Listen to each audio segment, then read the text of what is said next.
inteligencia y amor. Si mi amigo Aldama no me hubiese animado con empeño, y al cabo no se hubiese brindado a acompañarme, nunca me atrevería a visitar al poeta Rojas, estoy seguro de ello. Envidio la osadía de esos mancebos que, apenas llegados a Madrid, llaman a la puerta de un grande hombre, le interrumpen cuando está tomando su chocolate, le dan la mano con toda franqueza y le hacen con preguntas impertinentes. No era yo de esos, no, aunque ardía en deseos de conocer a algunos. En Madrid existían entonces, como ahora, muchos grandes hombres, pero yo no sentía curiosidad de conocerlos a todos, sino a 3 o 4 solamente. Y entre estos, el poeta Rojas era el que más me fascinaba. Sus leyendas incomparables, sus versos fragantes y armoniosos me habían enloquecido. Sabía muchos de ellos de memoria, y me placía recitarlos a la cocinera cuando mi madre, aburrida, se marchaba a la cama. Es más, en las horas de estudio, cuando mi padre me veía absorto delante del libro de texto, yo estaba muy lejos con el pensamiento del libro de texto, porque componía versos imitando los de Rojas, y los apuntaba con lápiz en un papel que tenía para el caso oculto entre sus hojas. Por eso cuando mi amigo Aldama tiró de la campanilla con la misma negligencia que si tirase de la de su casa, yo pensé desfallecer de emoción. Salió a abrirnos una criada vieja que saludó a mi amigo como antiguo conocido y nos pasó sin ceremonia al despacho del gran hombre. Era una pieza pequeña, triste, amueblada con refinada vulgaridad. Pasé atónito la mirada por ella, y creí encontrarme en el escritorio de algún honrado almacenista de la calle de Toledo. Pero salió Rojas del gabinete contiguo, y aquel pensamiento tétrico se desvaneció. No que apareciese vestido con gregüescos acuchillados, balona y sombrero de plumas. Todo lo contrario. Vestía el poeta un chaquetón de color indefinible, gorra de paño y zapatillas suizas. Pero estos prosaicos atavios quedaban ennoblecidos y sublimados por aquella cabeza de bardo medieval que la naturaleza, secundada por el arte, habían asignado al poeta Rojas. Nos acogió con exagerada alegría, abrazo a mi amigo Aldama estrechamente, y le dedico una porción de piropos a propósito de sus últimos artículos en el Imparcial, de sus versos, de su elegante gabán y de su vistosa corbata. Porque el poeta Rojas había nacido para esparcir piropos por doquier, y cuando no podía echárselos a una náyade o a una ondina, se los echaba al primero que llamaba a su puerta. Yo me sentía cohibido a pesar de todo, porque pensaba en las octavas reales y en los romances inimitables que aquel hombre del chaquetón y de la gorra había hecho. Poco a poco, sin embargo, los fui olvidando, entré en confianza y perdí el miedo, de tal manera, que a la media hora de estar allí, solo faltaba que le llamase Luisillo y le posase la mano sobre el hombro. Pero él se encargó de recordármelos y anonadarme y volverme a la tímida admiración de mi adolescencia. Instado por Aldama, comenzó a recitarnos la leyenda del encapuchado con una maestría en la dicción, con tal voz insinuante y armoniosa, que no podré olvidarlo mientras viva. Aún no se hallaba a la mitad de la leyenda cuando hizo irrupción en la estancia una señora con los cabellos grises, más bien gruesa que delgada, más bien baja que alta, que debió ser hermosa en su tiempo.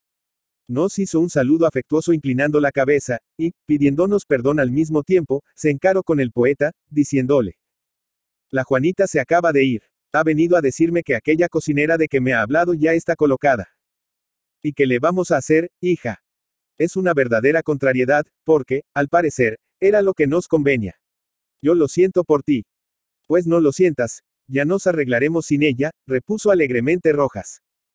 Y de nuevo cogió el hilo de su leyenda, y la terminó felizmente. Su esposa, que le había escuchado más distraída que interesada, se despidió de nosotros cortésmente. Entonces yo me atreví a suplicarle que nos recitara su famosa composición titulada La barca a pique. Lo mismo que él, me la sabía yo de memoria, pero quería tener el gusto y el honor de oírla de labios del mismo poeta que la había forjado. Cedió a ello amablemente. El que no haya oído recitar a Rojas La barca a pique, no sabe lo que es poesía ni música. Antes de terminarla, de nuevo entró en la estancia su esposa, esta vez sofocada, roja de emoción, casi saltándosele las lágrimas. Perdonen ustedes, señores, que les interrumpa. ¿Sabes lo que acaba de hacer la Mariana, Luis? Pues ha roto una taza del juego de cebres que estaba sobre el aparador. Le había prohibido que tocase a esa porcelana, porque conozco sus manos. Pero como es más testaruda que una mula, bastó que se lo prohibiese para que se empeñara en limpiarla. Vaya, no te sofoques, hija mía. ¿Qué se va a hacer? No vale esa taza el disgusto que tú te tomas, respondió dulcemente Rojas. Aldama y yo cambiamos una mirada de sorpresa y de burla. Rojas sorprendió esta mirada y, cuando su mujer hubo salido, nos dijo sonriendo: ¡Qué mujer tan vulgar, verdad! Parece mentira que el poeta Rojas esté casado con ella. Don Luis, exclamó Aldama. No me lo nieguen ustedes. Eso se estaban diciendo a sí mismos en este momento, y se lo comunicarían uno a otro en cuanto bajaran la escalera. No me sorprende, pero es el caso que donde ustedes observan vulgaridad, yo veo encantadora inocencia. Donde ustedes encuentran rudeza, yo encuentro graciosa espontaneidad. Donde ustedes ven prosa, yo veo poesía. ¿Saben ustedes por qué? Pues por una razón muy sencilla, por la única que existe en el mundo para explicar todas las cosas buenas, porque la amo. Y como la amo, la comprendo. Adoro su increíble candidez, su ternura, sus coleras infantiles, sus caprichos, hasta su indiferencia por el arte. Tal como era a los 20 años, lo es ahora que tiene 60. Como la amo, he penetrado su esencia angelical, y vivo unido a ella en perpetua y beata adoración.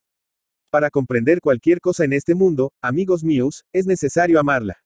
Sin amor, no hay comprensión, no hay inteligencia. Vosotros tenéis madres, que para vuestros amigos acaso aparecerán como seres vulgares, pero vosotros sabéis bien que no lo son. Y cuando vais de paseo con vuestro padre, que no ha escrito libros, ni dramas, ni poesías, ni siente la pasión del estudio como vosotros, camináis a su lado con más alegría que si fueseis con un sabio o con un poeta eminente, acogéis sus palabras con respeto, aprobáis sus observaciones, reís con sus chistes.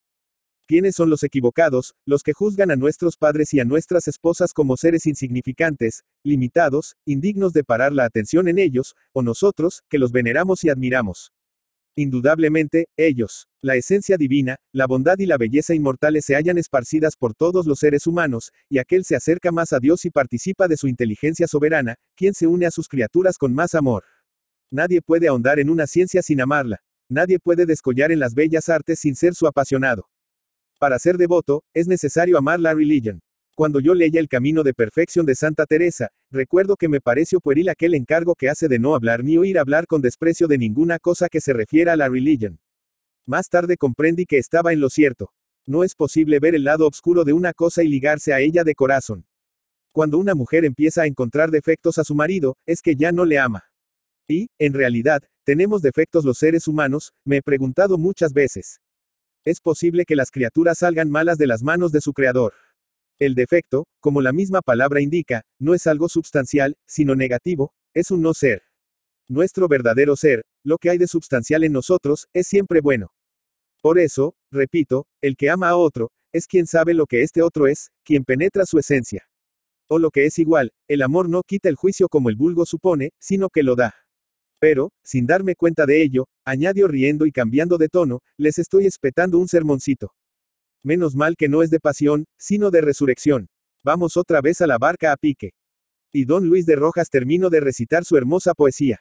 Pero yo le escuché distraído. Armando Palacio Valdés.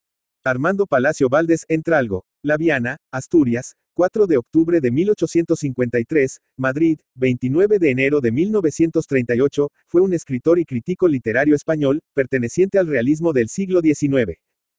Hijo de Silverio Palacio y Eduarda Valdés. Su padre era un abogado ovetense y su madre pertenece a una familia acomodada. Se educó en Avilés hasta 1865, en que se trasladó a Oviedo a vivir con su abuelo para estudiar el bachillerato, lo que entonces se hacía en el mismo edificio de la universidad. Por entonces leyó en su biblioteca la Ilíada, que le impresionó fuertemente y abrió su interés por la literatura y la mitología. Tras ello se inclinó por otras de historia. Por entonces formó parte de un grupo de jóvenes intelectuales mayores que el de los cuales se consagraron a la literatura Leopoldo Alas y Tomás Tuero, con los que entabló una especial amistad. Tras lograr su título de bachiller en artes en 1870, decidió seguir la carrera de leyes en Madrid, que concluyó en 1874. Perteneció a la tertulia del Billis Club junto con otros escritores asturianos. Dirigió la Revista Europea, donde publicó artículos que luego reunió en Semblanzas Literarias. También hay buenos retratos literarios en los oradores del Ateneo y en el Nuevo Viaje al Parnaso donde desfilan conferenciantes, ateneístas, novelistas y poetas de la época. Escribió también como crítico, en colaboración con Leopoldo Alas, la literatura en 1881. Se casó 2 veces. Su primera esposa, Luisa Maximina Prendes, falleció en 1885 después de solo 1 año y medio de matrimonio. Se casó en 1899 en segundas nupcias con Manuela Vega y Gil, que le sobrevivió. Al morir José María de Pereda en 1906, ocupó el sillón vacante en la Real Academia Española. Marta y María por Favila en Avilés. Se dio a conocer como novelista con El señorito Octavio, 1881, pero ganó la celebridad con Marta y María, 1883, ambientada en la ciudad ficticia de Nieva, que en realidad representa a Avilés. En esta época de su evolución literaria suele ambientar sus novelas en Asturias. Así ocurre también con El idilio de un enfermo, 1884, que es quizá su obra más perfecta por la concisión, ironía, sencillez de argumento y sobriedad en el retrato de los personajes, algo que Palacio Valdés nunca logró repetir. También de ambiente asturiano son José, 1885, y El cuarto poder, 1888, donde de la misma manera que en La regenta de Leopoldo Alas se realiza una sátira de la burguesía provinciana, se denuncia la estupidez de los duelos y la fatuidad de los seductores. Su novela Riverita, 1886, cuya segunda parte es Maximina, 1887, transcurre en Madrid y revela cierto pesimismo y elementos autobiográficos. Por otra parte, la obra más famosa de Armando Palacio Valdés, La hermana San Sulpicio, 1889, transcurre en tierras andaluzas, cuyas costumbres muestra mientras narra los amores entre una monja que logra salir del convento y un médico gallego que al fin se casa con la religiosa vuelta al siglo. La espuma, 1891, es una novela que intenta describir la alta sociedad madrileña.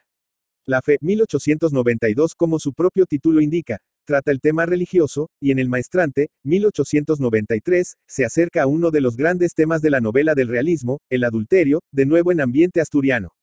Andalucía surge de nuevo en Los majos de Cádiz, 1896, y las costumbres valencianas en La alegría del capitán Ribot, 1899.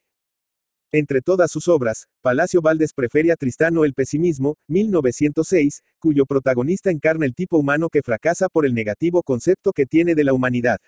La aldea perdida, 1903, es como una égloga novelada acerca de la industria minera y quiere ser una demostración de que el progreso industrial causa grandes daños morales.